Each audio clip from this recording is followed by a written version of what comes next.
We have a presentation from the Spokane Regional Health District talking about healthy living. And so we're just going to turn it over to Mia Parker from the SRHD to give us an overview of her program. So take it away. Yeah, thank you so much for having me here today. I was trying to sit at a spot in the room where I could see everyone, but that's pretty challenging in Not in this this room. room. We have plenty of space if you guys want to come on over. I mean, we don't have to. Seriously, yeah. Crowd in, just crowd in. Come on. You're welcome to stay where you're most Maybe comfortable they don't want too. to. I can tell that at least one person does not want to. But I'm just really excited to be here today and have the opportunity to share more about the Healthy Living program in the Community Health Division at Spokane Regional Health District. I'm Mia Parker. I use she, her pronouns. I recently got married and changed my last name, so you might be familiar with me as Mia Morton. Is that clicker working? Hold on 1 second.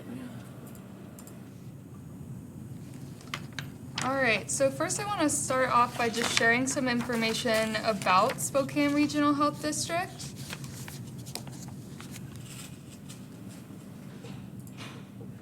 Our agency values guide all of our work. And, It's the down arrow, but it's just a little delayed. okay. Very delayed. Our values are listed up on the screen. They are integrity, compassion, respect, equity, collaboration, innovation, and financial stewardship. And so these values really are in all the work that we do at Spokane Regional Health District. And I know that many folks have room to grow in their understanding of what public health is and what we do. So I'd like to invite you all to just think about what comes to mind when you think about public health and when you think about Spokane Regional Health District. And if anyone wants to share, please just feel free to call that out. What comes to mind when you think of public health and Spokane Regional Health District?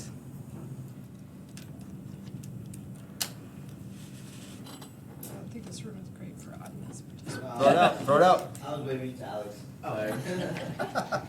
Vaccines. Yeah, vaccines, Communicable diseases. communicable diseases, Community outreach. community outreach, Needle exchange programs. needle exchange programs, Clean water. clean water. Yeah, that's all really great feedback, and those are all things that we do. Some of the most common answers that we get are providing vaccines, investigating and managing epidemics like COVID-19, restaurant inspection, certification and food safety, public health nursing and case management for pregnant and parenting people or people with certain health conditions such as tuberculosis, and collecting and disseminating data. And we do all of those things, but we also do so much more. And so a professor of mine in a public health program once said, unless you work in governmental public health, you're unlikely to understand the full scope of what we do. And since working at Spokane Regional Health District, I've really been reflecting on that and seeing how that is true in the interactions that I have with community and the interactions I see that other folks have with community. Our full scope of work isn't necessarily understood by our community. And so the Healthy Living program is kind of a less visible and often forgotten side of public health. We do community health promotion, and that's what I'm here to talk about today. First, I'm going to start by sharing some foundational context, including theories that we use to guide our work. We use the HOPE framework. And we focus on community health promotion across the lifespan. So pre-conception to death. And one thing that we're really keenly aware of is that inequity clusters risk, and we center health equity in all of our work. Inequity clusters risk for all public health issues, and the graphic on the screen demonstrates how inequity clusters risk for groups at a population level. So you can see how one group is on a lower platform with a cloud of toxic stress above them, and they are more likely to experience adverse health outcomes. And then another group is on a higher platform elevated by power, income, and wealth, and they're more likely to experience positive health outcomes. And that's kind of the starting point that people in our community are at when we think of health.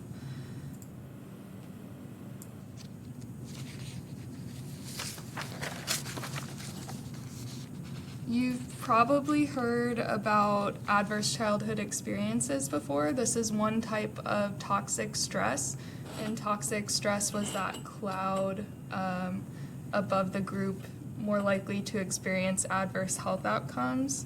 And the adverse childhood experience research, or ACEs research, was really groundbreaking because it demonstrated what so many of us have already known and felt in our lives, just that childhood adversity can have harmful impacts on health across the lifespan. What's on the screen now is the Pair of ACEs tree, and this was created by Dr. Wendy Ellis.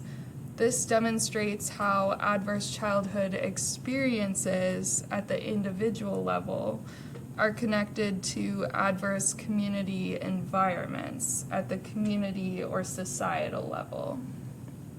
And the underlying theory here is that changing the adverse community environments will create a strong root system for our community and prevent the adverse childhood experiences that are depicted in the tree canopy, ultimately promoting more positive health in our community, including eliminating disparities or promoting more positive health among folks who are more likely to experience those more negative health outcomes from the time that they're born, just based on that previous graphic that we saw about how inequity clusters risk.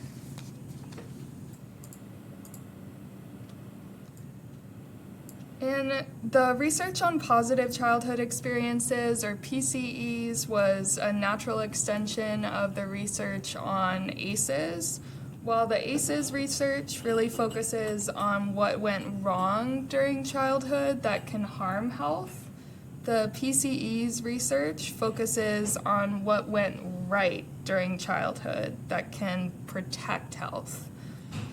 Research has demonstrated that PCEs can buffer the impact of ACEs, block toxic stress, promote healing, promote resilience, and protect future physical and mental health in adulthood. Are you going to talk about what those are? PCEs? I What won't. examples? I won't today, but we do have another presentation about this. I won't go into detail about the PCEs, but there is a little bit more information that I'll share about this. Well, I guess what I'm wondering is, are we talking something as small as, being pushed on the swing set by your dad, or are we talking some significantly huge experience? Like what exactly are we talking about? Yeah, that's a great question, and I will address that a little bit.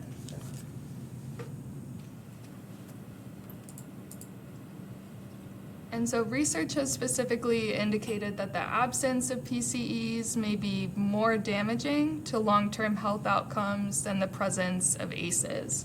So this is really a shift in what we're focusing on. Instead of just preventing the adverse childhood experiences, those negative outcomes, we know we can promote health by promoting positive childhood experiences, or PCEs. And to address your question, research about PCEs has been synthesized to create the HOPE framework. This was created by Tufts Medical Center, and this is the framework that the Healthy Living team uses to guide all our work. HOPE stands for Healthy Outcomes from Positive Experiences, and the HOPE framework identifies these 4 broad categories of positive childhood experiences, which are relationships, environment, engagement, and emotional growth. And so we know from this research that healthy development is built on access to safe, stable relationships and environments, opportunities for emotional growth, and opportunities for engagement with something bigger than yourself. And this can be really small. That does make a difference. It can also be big. And the thing is also that the small things add up, and they influence just the way that we experience life in our community, and that ultimately influences our health and well-being. So another framework that we use to guide our work in the Healthy Living team at Spokane Regional Health District is the social ecological model for health promotion. This helps us understand how there are different levels of influence that impact health at the individual level. And so we can see this nested circle diagram. This shows us how that individual is at the center, and that's surrounded by relationships, organizations, community, and policy. And the factors that are furthest away from the individual have the most significant influence on community health. The factors closest to the individual have the most they have a significant influence on health, but they're more limited to individuals. And so when we're trying to impact the health of a community overall, public health, focusing on those levels further outside of the individual can be more impactful.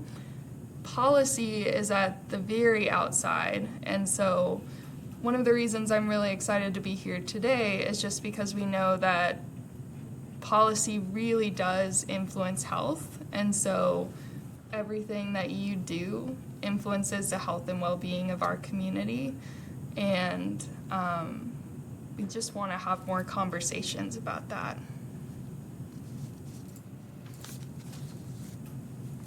And now I want to talk a little bit more about what our staff are currently focusing on the Healthy Living team.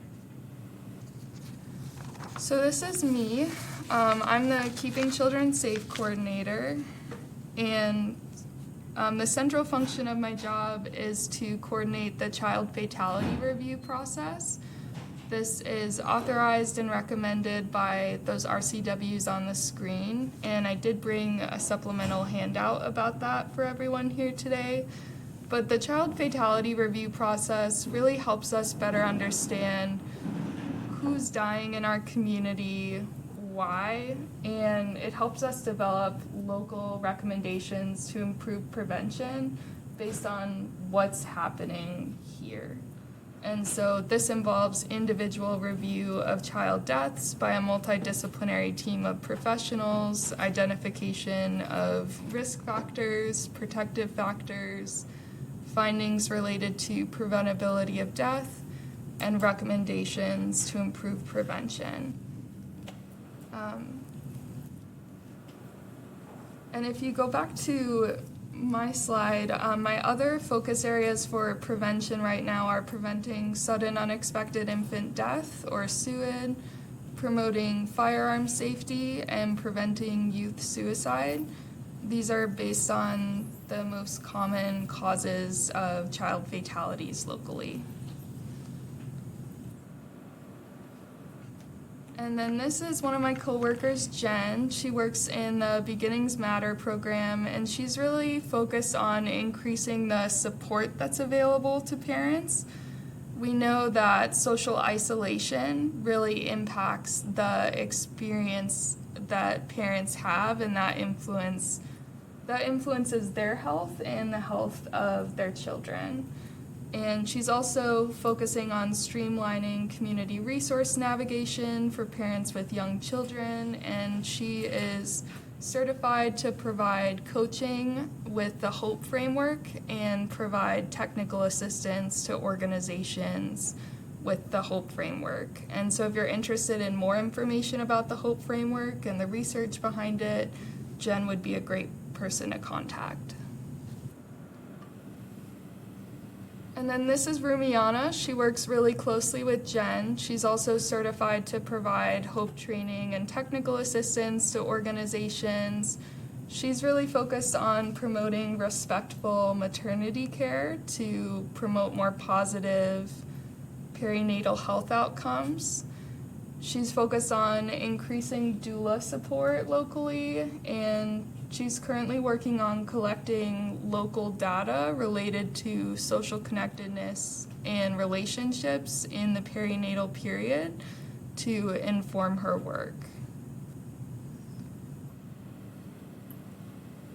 This is Samantha. Samantha has been organizing community walk audits to help us better understand issues in the built environment in public spaces in Spokane County. And so this includes accessibility issues, other issues that impact folks' ability to use public spaces, and transportation and just move around in the world. She's focused on promoting safe, active transportation, supporting housing innovation for public health, and promoting green spaces and parks. And then this is Natalie. She's focused on healthy aging and chronic disease prevention. And one thing about healthy aging is that aging starts as soon as we're born. And so a lot of us are really focused on aging now because we have an older population in many communities across the U.S., but Natalie is focusing on supporting their health and the health of other folks in our community, because we know that aging starts as soon as we're born, and the earlier we can intervene, the more we can support positive outcomes across the lifespan. So she's really focused on promoting cardiovascular health, preventing falls, and supporting aging in place. And this is Callie. Her focus is on increasing access to care in Spokane County. I'm sure all of you are aware that we're a designated health professional shortage area for multiple types of care in Spokane County, and that really impacts access to care. There are also other factors that impact access to care locally. Callie is focused on better understanding those factors through local focus groups. And she's focused on promoting access to specifically medical, behavioral, and dental health care. She's also working on educating local healthcare professionals with current best practices through a newsletter that's called The Brief. And then this is Amanda. She's focused on promoting family wellness and prevention, specifically related to substance use and misuse. So she works to educate youth, parents, caregivers, and school staff about commercial tobacco, cannabis, vaping, and illicit substances. She also promotes positive coping skills and mental wellness in youth and adults, because we know that we can't just say, don't use these substances. We need to work on addressing some of those more underlying causes. And she distributes Quit kits, Narcan, medication safety lock boxes, and medication safety lock bags. She educates community members and partners about illicit substances and stigma. And she also works to educate businesses on the smoking in public places law. Mary also works in the area of illicit substance use. She's working on establishing an adult overdose fatality review. This is authorized and recommended by the RCW on the screen, and this will be very similar to child fatality review, just with a different population and focus. She also works to distribute Narcan. In her work, she's very focused on uplifting people with lived experience, reducing stigma, and dispelling myths and stereotypes. So you can see we have a lot of different team members, and we're focused on a lot of different things. But we do really have a shared vision that is created by or guided by the HOPE framework.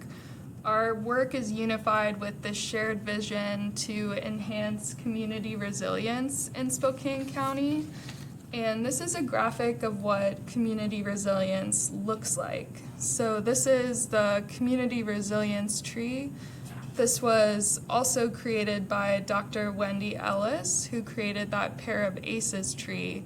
And you can kind of think of it as a healthier and more equitable alternative to that pair of aces tree. The community resilience tree illustrates what nurtures equitable, thriving, resilient communities. And this depicts the Healthy Living Team's shared vision for Spokane County. So you can see in that root system, those are factors that would support positive health outcomes in the tree canopy, and those statements along the tree trunk are cross-cutting areas of focus just throughout this work.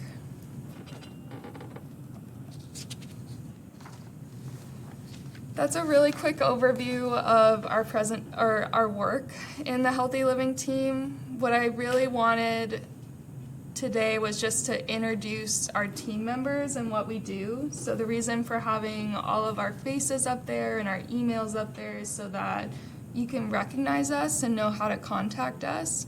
If you're working on something related to our areas of focus, I do encourage you to reach out to us, and we'd be happy to support you with providing data, research, public health context to support what you're working on. Advance notice is really helpful for us. So at least 2 weeks, I would say, is best. But as much time as you can give us is really helpful so that we can gather robust data and information and prepare that for you. Any questions? Questions from you? Not at this time. I thank you so much for the presentation. I think that was great and a lot of really good just nuggets for us to follow up on in the future. And perhaps we can have some of the other staffers from SRHD come and talk about some of the programs they're working on. I actually do have Yeah, please. a question. Can we go back to the last slide there? Because I'm surprised at some of the things I see on this, and it feels like, you know, maybe this is ignorance on my part, but it feels like maybe we're getting out of what I would think of for SRHD when we talk about things like fair policing policies or fair lending practices or school financing. You know, those don't seem to me to be things that SRHD should be focused on, and so yeah, I'm actually surprised at quite a few of the things that are on here, and I honestly don't know how to process that right now. But I will have many more questions, and so there will probably be plenty of emails and things that will come because I'm quite surprised at that. But. Well, and in particular, policing, Right. or lending. Yeah. What does SRHD have to do with, you know, law Yeah. enforcement or the banking industry?